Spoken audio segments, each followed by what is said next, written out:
하나님의 말씀은 누가복음 23장 누가복음 23장 32절에서 34절 말씀입니다. 누가복음 23장 32절에서 34절까지의 말씀입니다. 누가복음 23장 32절에서 34절 말씀입니다. 함께 봅니다. 또 다른 두 행악자도 사형을 받게 되어 예수와 함께 끌려가니라. 해골이라 하는 곳에 이르러 십자가에 못 박고 두 행악자도 그렇게 하니 하나는 우편에 하나는 좌편에 있더라. 이에 예수께서 이르시되 사하여 주옵소서, 자기들이 하는 것을 알지 못함이니이다 하시더라. 그들이 그의 옷을 나눠 제비 뽑을세. 아멘. 아주 오래 전입니다. 제가 신학교 들어가기 전에 예수님께서 십자가 위에서 하신 7말씀, 소위 가상 7언이라고 말씀하지요. 그래서 그 가상 7언의 말씀의 제목으로 설교를 들은 적이 있습니다.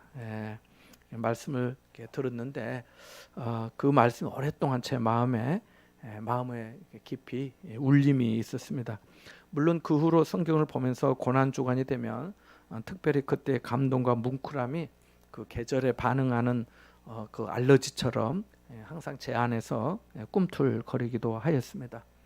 그리고 그동안 고난 주간을 기다렸고 오늘부터 금요일까지 가상 7언의 말씀을 여러분과 함께 짧게나마 나누고자 합니다. 아마 다 못할 수도 있지만은 되는 대로 함께 생각해 보고자 합니다. 가상 7언의 말씀은 십자가 위에서 주님께서 하신 7마디의 말씀을 가상 7언이라고도 하지요. 그래서 주님의 고난, 또 주님의 대속하심, 주님의 사랑, 주님의 고뇌, 또 주님의 만족을 다 담고 있습니다. 오늘은 그 첫 번째 말씀입니다. 본문을 우리가 읽어봤는데 특별히 34절 말씀 한 번 더 읽어볼까요? 34절만 읽어보겠습니다. 이에 예수께서 이르시되 아버지, 저들을 사하여 주옵소서, 자기들이 하는 것을 알지 못함이니이다 하시더니. 거기까지만 보겠습니다. 그래서 예수님께서 십자가 위에서 하신 말씀, 아버지, 저들을 사하여 주옵소서, 자기들이 하는 것을 알지 못함이니이다 라고 말씀하고 있습니다. 복음서에 보면은 마태, 마가, 누가복음 전체 보면은 아시다시피 예수님은 두 강도와 함께 십자가에 못 박히셨습니다. 오늘 32절, 34절 말씀에도 다른 두 행악자도 사형을 받게 되어 예수와 함께 끌려가니라. 해골이라는 곳에 이르러 거기서 예수를 십자가에 못 박고 두 행악자도 그렇게 십자가에 못 박혔는데 하나는 우편에 하나는 좌편에 있더라. 이렇게 말씀하고 있습니다. 중요한 것은 그 예수님의 이 십자가 죽으심의 고난이 느닷없이, 사건이 느닷없이 된 일이 아니라는 것입니다. 갑자기 된 일이 아니라는 거죠. 복음서 전체를 보면 최소한 예수님께서 3번 이상 예수님이 예루살렘에서 장로들과 서기관들에게 넘기워져서 고난을 받아 죽임을 당할 것이고 또 제3일 만에 살아날 것이라고 먼저 말씀하셨기 때문입니다. 함께 누가복음 18장 앞부분에 가면 있는데요. 31절에서 33절 말씀 여기 한 곳만 찾아보도록 할까요? 누가복음 18장 31절에서 33절까지의 말씀입니다. 누가복음 18장 31절에서 33절 말씀 같이 봅니다. 예수께서 12 제자를 데리시고 이르시되 보라, 우리가 예루살렘으로 올라가노니 선지자들을 통하여 기록된 모든 것이 인자에게 응하리라. 인자가 이방인들에게 넘겨져 희롱을 당하고 능욕을 당하고 침뱉음을 당하겠으며 그들은 채찍질하고 그를 죽일 것이나 그는 3일 만에 살아나리라 하시되. 아멘. 예수님께서 분명히 말씀하신 거죠. 선지자들을 통해서 기록된 모든 것이 인자에게 다 성취될 것이다, 응하여질 것이다 라고 말씀합니다. 그러면서 하신 말씀이 이방인들에 넘겨져서 희롱을 당하고 능욕을 당하고 침뱉음을 당하겠으며 채찍질을 당하고 그렇게 해서 죽일 것이지만 그는 3일 만에 살아날 것이다, 이렇게 말씀하고 있습니다. 그래서 예수님의 죽으심은 보통 죽으심이 아니다는 것을 알 수가 있습니다. 여러분 한번 생각해 보십시오. 세상에 자기 죽을 날을 알고 있는 사람이 어디 있겠습니까? 혹시 여러분은 아십니까? 내가 언제 죽을지 어찌하십니까? 모르죠. 저도 모릅니다. 설령 안다고 해도 어떻게 하면 좀 더 오래 살다가 갈까 생각하는 것이 보통 사람의 인생 아닌가요? 그런데도 불구하고 예수님은 차근차근 계속 말씀하시고 또 그 모든 것이 응하여질 것이라고 말씀하시고 어떻게 어떤 과정을 통해서 어떤 시간을 통해서 어떻게 되실 것까지도 다 말씀하신 겁니다. 그래서 예수님은 보통 분이 아니신 거죠. 사람이시기도 하고 하나님이시기도 하고 그래서 성육신 하셨다라고 우리가 또 성경을 통해서 알고 있는 거죠. 자, 이렇게 예수님은 이미 아셨고 준비하셨고 그 길로 나아가셨습니다. 그래서 요한복음 10장 17절 18절 말씀에 보면은 이렇게까지 말씀하십니다. 내가 내 목숨을 버리노라고 말합니다. 내가 내 목숨을 버린다고. 그러니까 어떤 부득이함에 어떤 수동적으로 어쩔 수 없이가 아니라 그냥 당신이 내려놓으시는 것처럼 내가 버리는 것처럼 그러니까 버리지 않을 수도 있음에도 불구하고 버리시는 거죠. 하나님의 구원 사역 목적을 이루시기 위해서 말입니다. 더 드릴 말씀이 많지만 오늘 본문을 집중해서 한번 생각하는 것이 더 아름다울 것 같습니다. 요한복음 1장에 보면 참빛이 세상에 왔지만 어둠이 영접하지 아니하였다라고 말씀합니다.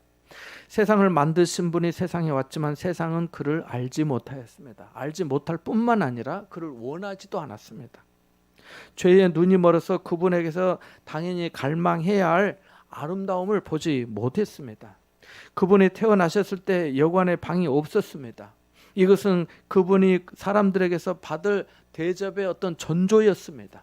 계속해서 환대받지 못하셨기 때문입니다. 그가 태어나자마자 헤롯 왕은 그를 죽이려고 혈안이 되었습니다.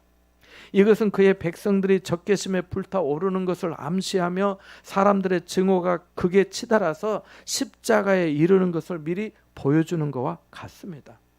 하나님의 아들은 자신을 그들의 손에 넘겨주셨습니다.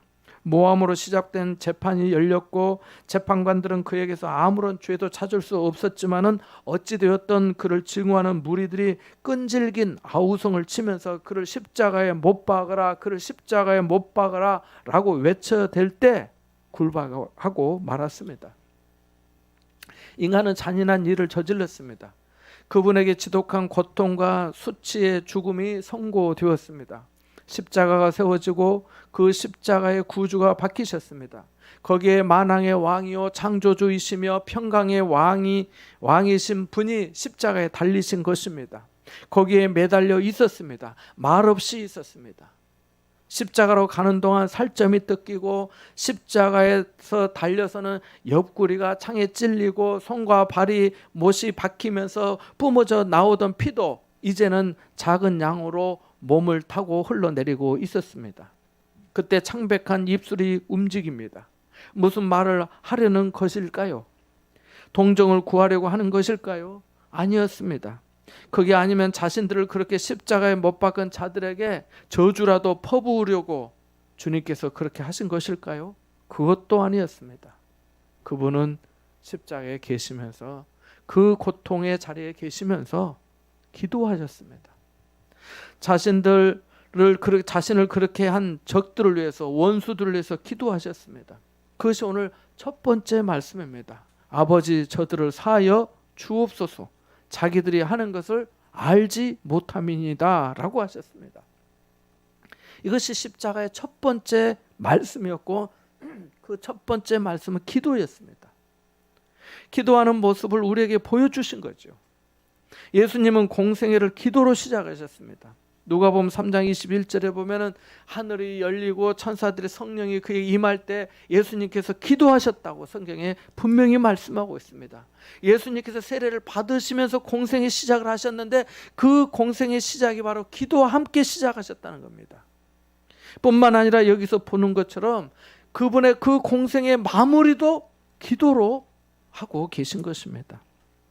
병자들에게 이제 더 이상 손을 내미실 수가 없습니다. 손을 잡아 일으켜 세워주지도 못하십니다. 두 손이 이미 십자가에 못 박혀 있기 때문입니다. 자비를 베푸시기 위해서 더 이상 다니실 수도 없습니다. 두 발이 잔인한 그 나무에 붙들려 있기 때문입니다. 제자들을 더 이상 가르칠 수도 없습니다. 그들은 다 주님을 버리고 도망하였기 때문입니다. 이런 형편에서 주님이 하신 것이 무엇입니까? 기도입니다.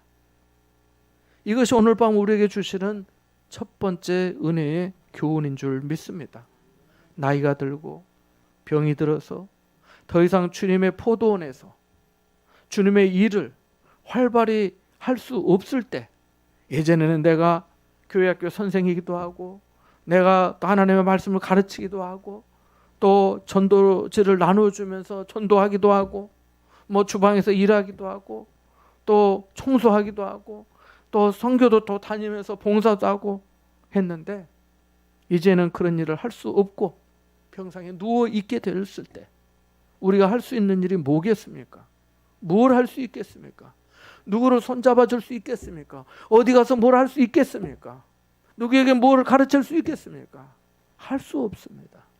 하지만 기도는 할 수 있는 줄 믿습니다. 예수님은 남을 위해 기도하셨고 죄인들을 위해서 기도하셨습니다. 마지막 순간에 기도하셨습니다. 우리도 그렇습니다. 인생이 마지막이 될 때 메뚜기도 짐이 될 것입니다. 성경책도 읽거나 보기도 힘들 것입니다. 그러나 기도할 수는 있는 줄 압니다. 교회를 위해서 기도할 수 있고요. 목사님을 위해서 기도할 수 있고요. 성도들을 위해서 기도할 수 있고요. 내 가족들을 위해서 기도할 수 있습니다. 내가 끝까지 성경을 못 봐도 내 영혼이 주님 앞에 만나게 될 때, 내 요단강을 건너가려고 하는 그 앞에 섰을 때 주님 나를 불쌍히 해주십시오. 내 남겨진 가족들을 주님 기억해 주십시오. 이렇게 기도할 수 있잖아요. 오래전입니다. 어떤 저희 교회 대라리에 있을 때 한 여자분 이제 유방암 진단을 받고 원자력 병원에서 치료를 이제 받느라고 여기 이제 동서집에 와서 있었습니다. 집은 본래 진주였는데 근데 이제 몇 차례 오고 가고 하면서 그렇게 했습니다. 그렇지만은 뭐 좋아졌다 안 좋아지고 좋아졌다 안 좋아지고 해서 이제 결국에는 이제 하나님께 가셨는데, 마지막에 가족들이 저보고 신방을 한번 해달라고 했습니다. 그래서 진주에 있는 경상대학교 병원까지 갔습니다. 진주 경상대 병원이 있는데 경상대학교 병원에 이제 대학병원 갔더니 이게 이제 마지막 호흡을 이렇게 하고 계셨습니다. 그래서 이제 가족들이 다 이렇게 그 병상 주변으로 다 둘러서서 있었고 이제 제가 찬송을 하고 기도를 했습니다. 물론 기도하기 전까지 그 호흡이 아주 가쁘고 거칠었습니다. 기도를 이렇게 이제 했어요. 하나님, 우리 성도님을 불쌍히 주시고 하나님께서 부르시는 때가 되었다면 주님의 은혜 가운데 긍휼과 자비하신 가운데 구원하시고 인도해 주시고 또 여기 함께한 가족들에게도 하나님께서 은혜를 베풀어 주십시오라고 기도를 했습니다. 식어가는 그 머리에 기도를 하고 났는데, 기도하고 난 다음에 그 호흡기를 이렇게 하고 있잖아요. 하고 있어서 호흡기 할 때 이렇게 아주 약하게 하고 그 정도 되면 보통 강제 호흡을 하거든요. 이렇게 기계로. 물론 그렇게 하고 있으니까 말도 하지 못하지요. 너무 이제 안 좋은 형편이었기 때문에. 그래서 이제 마지막 기도로 생각한다고 했는데, 기도하고 나니까 조금 있다라고 하는 말씀은 한 10초 정도밖에 안 된 것 같아요. 근데 이렇게 있던 사람이 두 번을 숨을 크게 내쉬는 거예요. 그 우리가 깜짝 놀랐어요. 얘 무슨 일인가? 근데 그렇게 하고 난 다음에 얼굴이 완전히 편안하게 되면서 주님의 부름을 받으셨어요. 또 한 번은 지금도 잊지 못하는데 그 원자력 병원에서 그 오집사님이라고 하는 분인데 울산 현대중공업 다녔던 것으로 오동철 집사님 이름이 생각났습니다. 이분 제가 계속해서 만나는데 병원 예배를 마치고 그때 이제 그 보통 그 임종실이 있기도 하고 아니면 이제 2인실에 있는데 이제 2인실에 한번 제가 올라가고 싶은 마음이 있어서 올라갔어요. 그때 갔더니 가족들이 또 다 모여 있는 거예요. 그날은 가족들이 오라 해서 간 게 아니고 그냥 제가 간 거예요. 제가 한번 집에 가기 전에 한번 들려보고 가고 싶어서 올라갔는데 갔더니 그 오동철 집사님 어머님이 그러시더라고요. 목사님 오셔서 감사합니다. 우리 동철이가 목사님 기다렸나 봅니다 라고 하더라고요. 오셨으니까 기도 한번 해주세요 하더라고요. 그래서 가족들 다 같이 있는데 자 이제 기도를 하는데 손을 잡고 기도하는 게 이렇게 있으니까 이렇게 있잖아요. 누워서. 그래서 이렇게 손을 잡고 기도하는데 기도를 하는 중에 맥박이 끊어지더라고요. 맥박이 멈추는 거예요. 그래서 제가 기도하면서 좀 순간 오싹했어요. 근데 기도를 하고 어쨌든 아멘 하고 마치니까 이제 모든 가족들도 기도하는 중에 눈을 감고 있었잖아요. 눈을 뜨니까 이제 그렇게 금방 앞에 말씀드렸던 그분처럼 또 그 오동철 집사님도 아주 편안하게. 그래서 가족들이 기도하는 중에 그 하나님께 부름을 받아서 많이 위로가 되었다고 하는 말씀을 들은 적이 있습니다. 그러니까 우리가 마지막까지 할 수 있는 건 뭐냐면 기도인 것입니다. 우리가 육신의 호흡을 숨쉰다 하는데 기도도 영혼의 호흡이라고 말하잖아요. 그러니까 우리가 마지막까지 할 수 있는 건 기도인 거죠. 기도는요 이 세상에 사는 겁니다. 천국 가서는 기도 안 해요. 주님과 같이 있기 때문에 기도할 이유가 없는 거예요. 거기 가서 무슨 기도를 하겠어요. 천국에서는 찬송만 하는 거예요. 영화롭도다 영화롭도다 위대하고 전능하신 하나님이시로다 이렇게 찬송하는 거예요. 기도는 여기 사는 거예요. 하나님 저희를 불쌍히 해주십시오. 그 모든 것이 다 성취된 곳이 천국이거든요. 천국에 가서 뭘 기도하겠어요? 하나님 천국에 가서 뭘 기도해서 하나님 내가 뭐가 필요합니다. 내가 아픈데 고쳐주세요. 그거 필요 없어요. 자, 오늘 본문 말씀에서 두 번째는 우리를 대적하는 사람들을 어떻게 대해야 하는지를 예수님이 또 보여주십니다. 예수님은 자신을 십자가에 못 박은 사람들을 위해 기도하셨습니다. 살인자들을 위해 기도하신 거지요. 이것은 어느 누구도 기도의 대상이 될 수 있다는 겁니다. 기도의 대상에는 누구도 배제되지 않다는 것입니다. 저런 사람을 위해서는 기도할 필요가 없다라고 말할 수 없다는 거예요. 이 기도에서 생각해 볼 것이 하나 있습니다. 바로 기도의 능력인데요. 원수들을 위한 예수님의 십자가의 중보 기도는 놀랍고도 분명한 응답을 받았습니다. 오순절날 3,000명의 회심이 그 응답입니다. 사도행전 3장 17절에 보면 베드로가 이제 성령 충만해 가지고 설교를 하잖아요. 그 중에 이런 얘기를 합니다. 형제들아 너희가 알지 못하여서 그리하였으며 너희 관리들도 그리한 줄 아노라 이렇게 말합니다. 형제들아 너희가 알지 못하여서 그리한 줄 안다라고 말합니다. 베드로가 알지 못하여서라고 하는 말이 주님이 자기들이 하는 것을 알지 못함이니이다 라고 하는 말씀과 정확히 일치합니다. 그러니까 이것이 단 한 번의 설교로 3,000명이 회심한 사건을 하나님의 관점에서 성경은 말씀하고 있는 겁니다. 그러니까 그 도화선이 된 것이 베드로의 유창한 설교가 아니라 예수 그리스도의 기도였다는 것입니다. 저들이 하는 것을 알지 못함이니이다. 여러분이 알지 못하고 그랬습니다. 라고 하는 말씀으로 연결이 되는 거죠. 그렇지만 그들이 그 말씀을 그 메시지를 듣고 주님 앞에로 돌아와서 3,000명이 회개하고 예수 믿게 되었다는 거 아닙니까? 세 번째로 예수님의 기도는 애원의 성취입니다. 이사야 53장은 장차 오실 메시아에 대한 애원의 말씀입니다. 특별히 이 애원의 말씀은 구원자가 당하는 굴욕과 순환에 대해 많은 말씀을 하고 있습니다. 그는 멸시를 받아서 사람에게서 실어버린 바 된다는 겁니다. 이 한마디 말씀만으로도 매우 충격적입니다.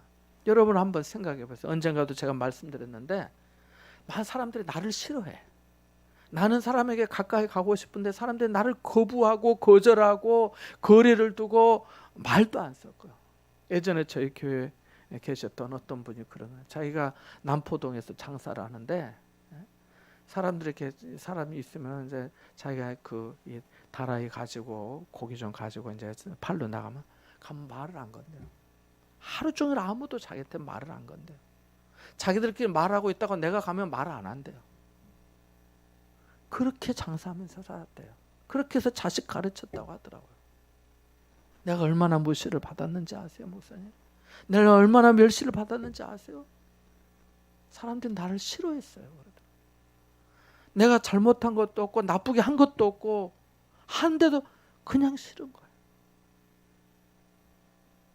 예수님은 멸시를 받아서 사람에게 버림받았다고 이사야 53장은 말씀합니다.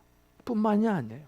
강고를 많이 겪었으며 질고를 아는 자입니다. 상하고 찔리고 채찍이 맞습니다. 순순히 도수장으로 끌려갑니다. 덜 깎는 자 앞에서 잠잠합니다. 사람의 손에 고난을 받을 뿐만 아니라 하나님으로부터도 버림받은 것처럼 상처를 받습니다. 영혼을 죽음에 내어주고 부자의 무덤에 묻힙니다. 그리고 덧붙여서 53장 12절 말씀에 보면 이렇게 말씀합니다. 그가 많은 사람의 죄를 담당하며 범죄자를 위하여 기도하였느니라고 말씀합니다. 나를 싫어하고 강고를 겪고 도수장으로 끌려와도 말없이, 그런데도 불구하고 기도한 거예요. 범죄자들을 위하여 기도한 거예요. 오늘 말씀이 그 말씀 아닙니까? 아버지 저들을 사하여 주옵소서, 자기들이 하는 것을 알지 못합니다 라고 하는 말씀으로 이 이사야 53장 12절의 예언의 말씀이 성취된 것입니다. 예수님은 자신을 십자가에 못 박은 자들의 죄 사함을 위하여 기도하신 것입니다. 네 번째로 예수님은 자기 백성들과 같이 되셨습니다. 예수님은 일찍이 아버지 저들을 사하여 주옵소서, 자기들이 하는 것을 알지 못함입니다 라고 하는 그런 기도를 복음서 찾아보세요. 드린 적이 없어요. 예수님이 중풍병자 이 죄를 사하여 주세요 이렇게 했어요? 아니에요. 작은 자야 안심하라, 네 죄사함을 받았느니라 그랬어요. 예수님이 죄를 바로 사해 주셨지 사해 주세요 이렇게 하지 않았다는 거예요.